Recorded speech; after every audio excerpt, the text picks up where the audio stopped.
Today we're going to talk about red flags and green flags. I'm going to give you 7 red flags to look out for if you're on the dating scene. Grandmas, I hope you need to listen to a lot of times. So some of you haven't listened to your own grandma, so hopefully you'll listen to Grammy. Okay, I don't have it in a particular order, but I'm going to start off with this. Watch the temperament right away. I have a tendency really to think in terms of men and women, like the woman being the person I'm talking to. But this thing could actually go both ways, because if I'm going to help anybody, I need to help both sides, because both sides are equally as important. If you've met someone and that person is easily offended, like really everything makes them snap, get upset on it, like, what did you mean by that? What you trying to say? You know, first chance you get, you run, you go. Don't even hang around it. I mean, seriously, something is not quite right. You're not a psychiatrist and you're not a helper to that extent. So look out for yourself all the way. And not just men being quickly offended. Women could be quickly offended too, to the point that it doesn't make sense. You know, why you say that? Why are you talking to me like that? Look now, no. If you know that's something you can't deal with, and you know you're not in the drama business, go quickly. As a matter of fact, any ones you detect, the faster you move, the better. When you start making excuses or ignoring them, that's when the trouble comes. There are so many relationships that should not have been, but somebody overlooked the red flags. And that's what I don't want to happen to you. So watch that temperament. Watch if they're easily offended and get mad real quick and get all loud and crazy on you. Got to let it go. Another one is criticizing everything you do. You walk out and you think you're looking real cute and you like, hey, and they say, yeah, okay, you ready to go? Oh, that's what you're gonna wear? Then they say, wait, isn't that too short? Isn't that, you know, you're a grown woman. You're a grown woman now. Hopefully, appropriately dressed, and you feel like you are, and you know what you're doing, and you find that criticism, no. Or they rain on your parade. Every time you have, you know what, let me tell you what happened to me today at work. Something really good. I got an award for so-and-so and so-and-so. And then they look like, so what, that's supposed to be a big deal or something? Maybe they're setting you up for something. You know, can't rejoice with you when you got something that good happening in your life. Raining on your parade. Criticizing you and raining on your parade. It's like they don't want to see you happy. Like, you're laughing, and as soon as you get in that person's face, there's a reason for the smile to come off your face. No. Both ways now.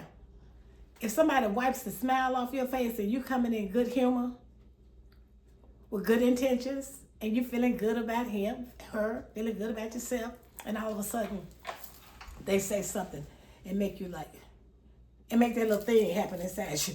You know, the little telltale thing that let you know this is not good.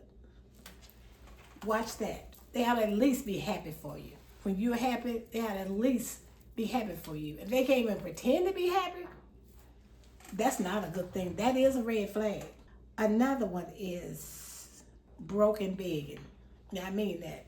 Broke and begging. Now, broke is one thing. You don't have to know somebody's broke, but when they beg, like, can you let me have? When they come in like that, I don't think so. I don't think so. And I'm not being snobbish or ugly or mean about it. It's just anything that you know you can't live with. Now, if you're looking for somebody to take care of, and you're looking for somebody you want to pay everything for all the time, that's a different story. But when you're just looking for a good place to be, a good place to rest and enjoy life, that begging is not a good place. On either side. If a woman is begging you the minute you meet her, you say hi, and next thing she be saying, can you get my nails done? The same minute? No, I don't think so. We understand that you should be free to give as you want to give. and when you want to give. You should be free to be generous on your terms, both sides. And I can't not emphasize that enough. Red flags are not just for women to watch men to see what they're going to mess up. No. Red flags letting you know that this may not be good for me. That person very well may be good for somebody else, but not for me. Another one is not wanting to be seen with you in public. Not wanting to be seen with you in public. For some reason, there's always an excuse. You can never be seen with them, and you don't know where they live, you don't know who they live with, and then you cannot be seen in public with them. That's a red flag. That's a definite red flag. Because if you have a new person and you just met somebody, you got to be glad to be seen with them. If there's nothing to hide and everything is on the up and up, a movie should be on the agenda at some point. A movie, the theater, a nice restaurant, just walking through the mall. Anything that lets you know that you're not a secret. You don't ever want to be a secret. Don't be a secret. Ever want to be a secret. You want to be put on a pedestal. That's what I say. Oh. Someone said, yeah, I do live with someone, but with nothing's going on between us. Nothing, We just living there, we got a baby together, and the baby is kind of sickly, so I just stay there to make sure I can be there with the baby. But the mama and the baby there, that's a red flag. That's a red flag. Ask to meet the mama. So, okay, well, can we meet? Can I meet her? Then you'll know. That's a red flag. Another thing, too. When you leave the date, let's just say you've been on a date. The date itself was like, okay, it was hit and miss.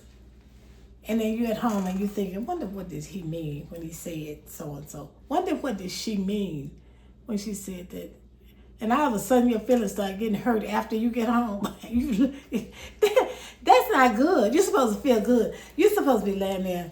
As a matter of fact, he's supposed to be calling you on the way to his house. Like, your company was so good and you had enjoyed each other so much until when the day was over, he gets in the car, bagging out. As soon as he gets his car straightened up, he calling you on the phone. Talking about, hey, hi. And you're like, hey. And you talk till he gets all the way home. And then he gets home and say, well, I'm at home now. He said, well, let me see. Y'all in the house. That's you, because you really not ready to hang up either. That's fun stuff. That's green flag stuff.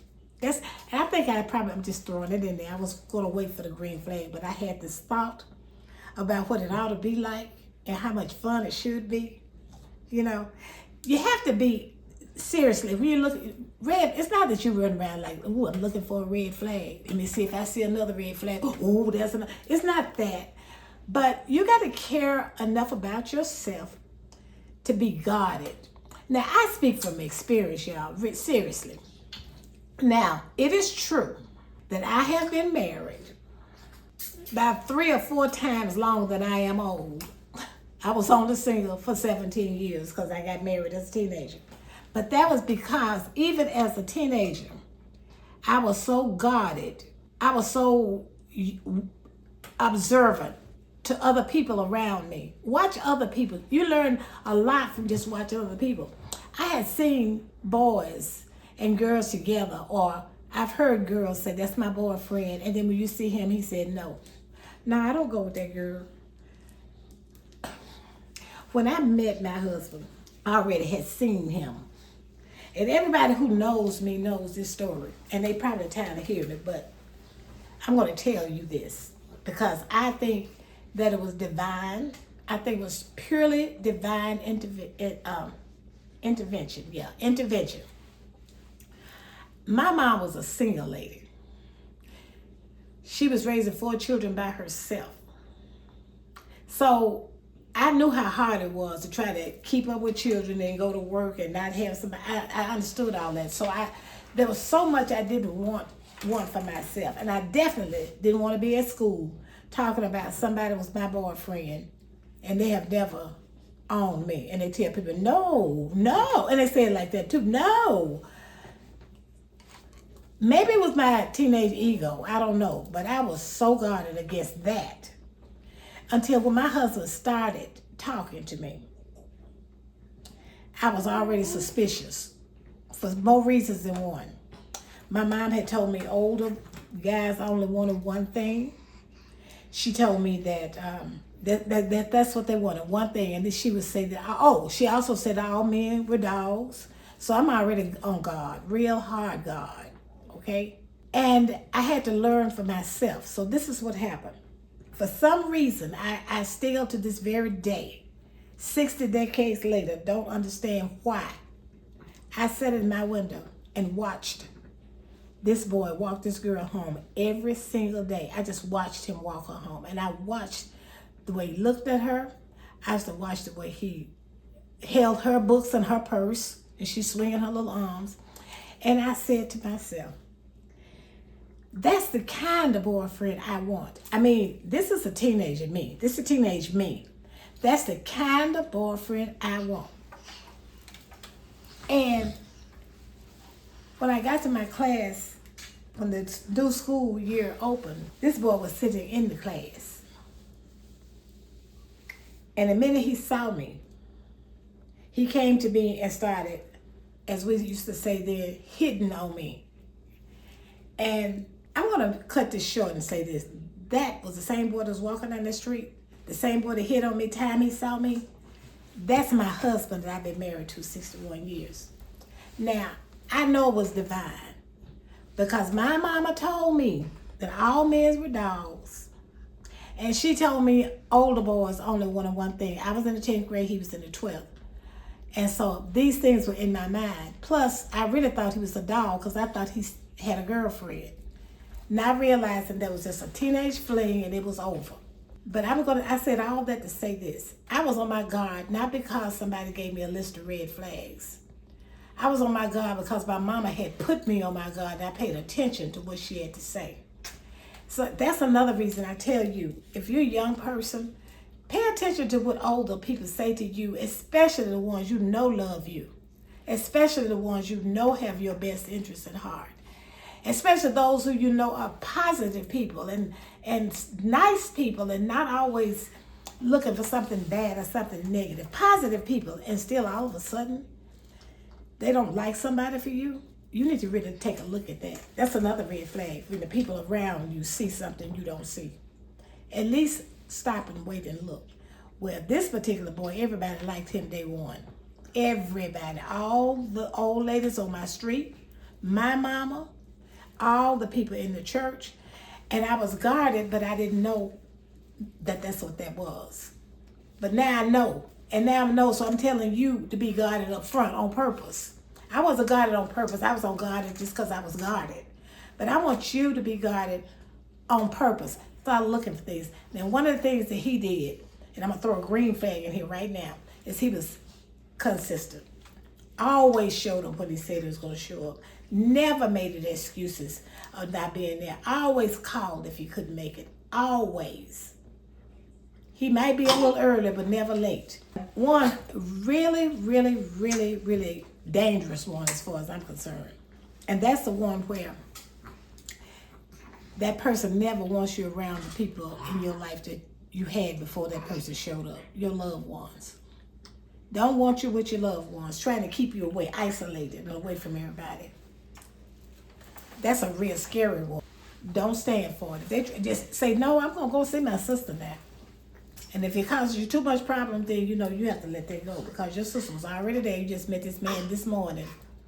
And all of a sudden, he telling you not to be with your sister. That does not make any sense. Some things just common sense, but, you know, I'm just warning you anyway. Let me just say this. When the situation is good and healthy and at least right enough to pursue it, you need to feel comfortable. You need to be at your best self. You can breathe. You can relax.